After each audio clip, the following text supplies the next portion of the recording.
Hey guys, what's up? Welcome back to the show. I'm Sean David, and I hope you guys are ready to talk some old school basketball.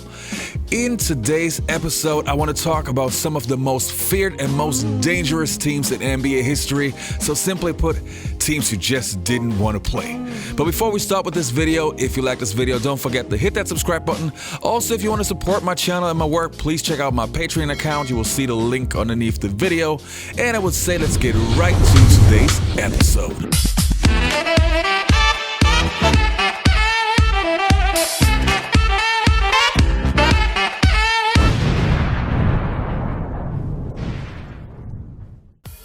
Now, the first team that I want to talk about is actually one of my, let's say favorite teams of all time, the 1992-93 New York Knicks. And it all started with Pat Riley. When Pat Riley took over the Knicks, everybody was thinking, how can this Showtime coach work for the Knicks? But hey, people forget, he was a different kind of player, so let's check it out. What Pat Riley brought to the Knicks when he became the coach was the aura that he was a successful coach with the Lakers. And he had his rings. When he was in LA, he coached for Showtime. He had Magic Johnson and Kareem and that whole team. He had the slick hair and the nice suits and the Armani. But when he got to New York, that team showed his personality. LA was his alter ego. At heart, he's a scrapper, fighter, angry, passionate. He's Schenectady.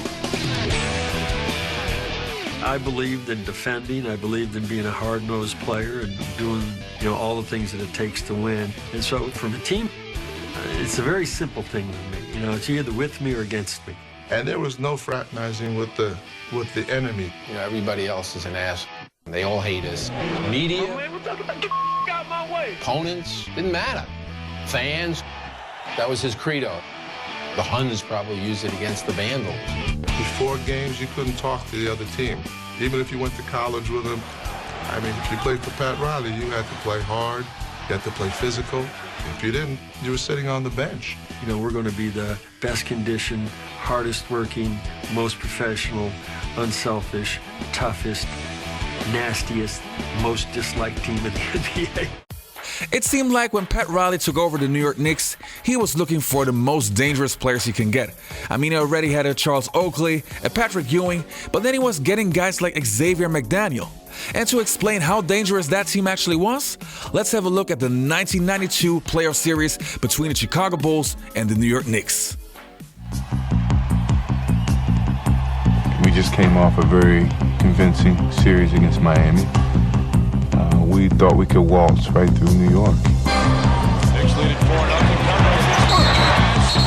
Yes, sir. Oakley just came over and annihilated Bill Cartwright.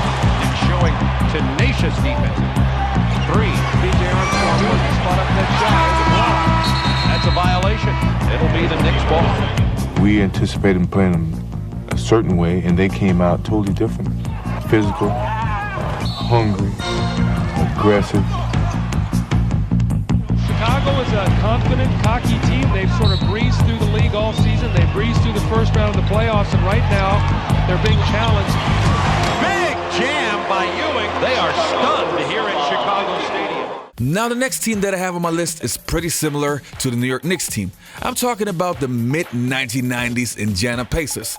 And again, it all started with the coach. When Larry Brown took over as the head coach for the Indiana Pacers, he changed the entire mentality of the team. Up until that point, the Pacers were a solid team that was more known for playing a great and smart team basketball, but no team that you would really fear. But then the Indiana Pacers adapted their coach's philosophy, and having a team that involves Antonio and Dale Davis, by the way, not related, still called the Davis brothers, well, let's say I would rather shoot from far away than taking the ball into the lane. So now that we talked about the New York Knicks and the Indiana Pacers, as you can imagine, since they both were in the same time period, of course they had their rivalry going on, which was one of the most fascinating matchups in NBA history, the Pacers versus the Knicks. Within Larry's system, you play defense, you use fundamentals, but he also knows that you have to almost have the mentality of win by any means necessary.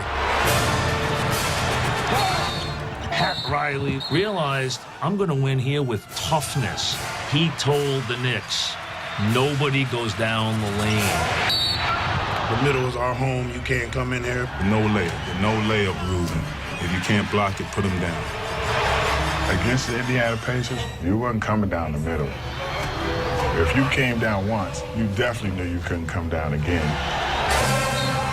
You couldn't go down the middle, period.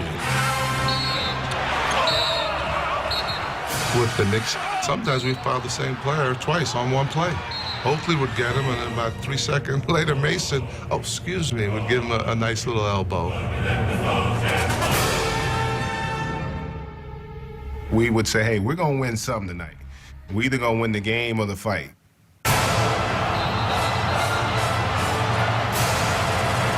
You know, you're going to get hit. You might get cheap shotted. If we knocked somebody down, it was a fine to pick them back up. It's a war, and that's what it was. Man, I can't wait to go and ring this guy's bell, ring that guy's bell. It was fun now. Anything may happen. Mano a mano. Be force with force. There's a lot of faking fouls, a lot of pushing and shoving and fights. That's just how it always is. Now the next team that I want to talk about is by many considered to be the meanest team in NBA history, the Detroit Bad Boy Pistons. We're talking about players like Dennis Rodman, Isaiah Thomas, Bill Embiid, Joe Dumars, Vinny the Microwave Johnson, John Spider Selly, James Edwards, and the list goes on and on and on. But still, I'm so grateful that we had that team, because if it wasn't for the Bad Boy Pistons, we wouldn't have had those great fights and those great rivalries.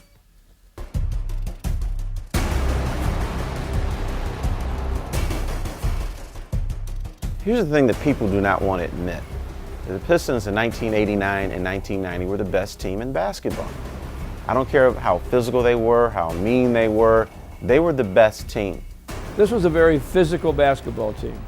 When they came onto the court, they were intent on winning. Up to Billy, he'll square up and gun left wing. It goes! They were hard-working, took absolutely no prisoners, really didn't care who they upset, pissed off, whatever. But the biggest problem was the Detroit Pistons. They kicked our ass. I think a lot of times teams would get on the court and feel defeated before the game even started, because they went, oh my God, if something bad happens, they're just going to kick our you-know-what.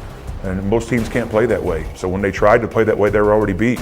We'd shut teams down, period. That's what we do. And it's Rodman operating a great offensive rebounder, taken down at the end line, and now punches exchange. We knew when it was a man down, team got up.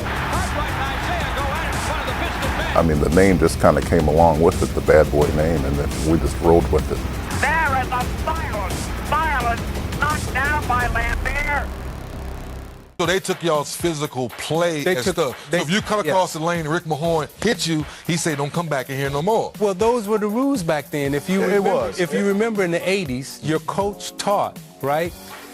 If somebody's cutting through the lane, you could impede the progress of the player. Mm-hmm. And so we took all the rules and we used them. Well, you can impede, you can't break their jaw. Now the next team that I want to talk about is a very surprising one, but also one of the most toughest teams in NBA history, and I'm talking about the early 1980s Milwaukee Bucks. From the early 1980s until the mid-1980s, the Milwaukee Bucks were always one of the most underrated teams. Why? Well, they were offensively gifted in having players that could really score, but on the other side also had guys who were really physical and tough. Guys like Terry Cummings, Marcus Johnson, or Sidney Moncrief. Unfortunately, if we talk about the best teams of the 1980s, that team still doesn't get the credit that they deserve. But if we talk about the toughest ones, everybody from the age remembers there was a team that you didn't want to mess with.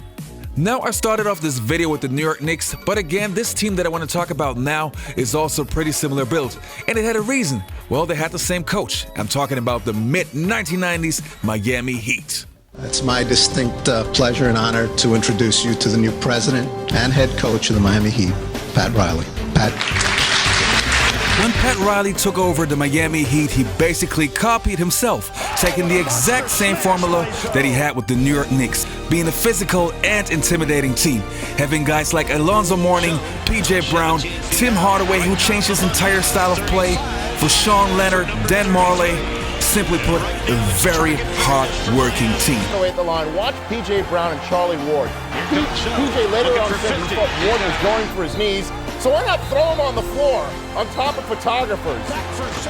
Could you imagine if Eugene Amos was at the bottom of this pile? All right, you guys, I hope you enjoyed this episode. Don't forget to hit that subscribe button, and I hope to see you next time. Peace. I'm out.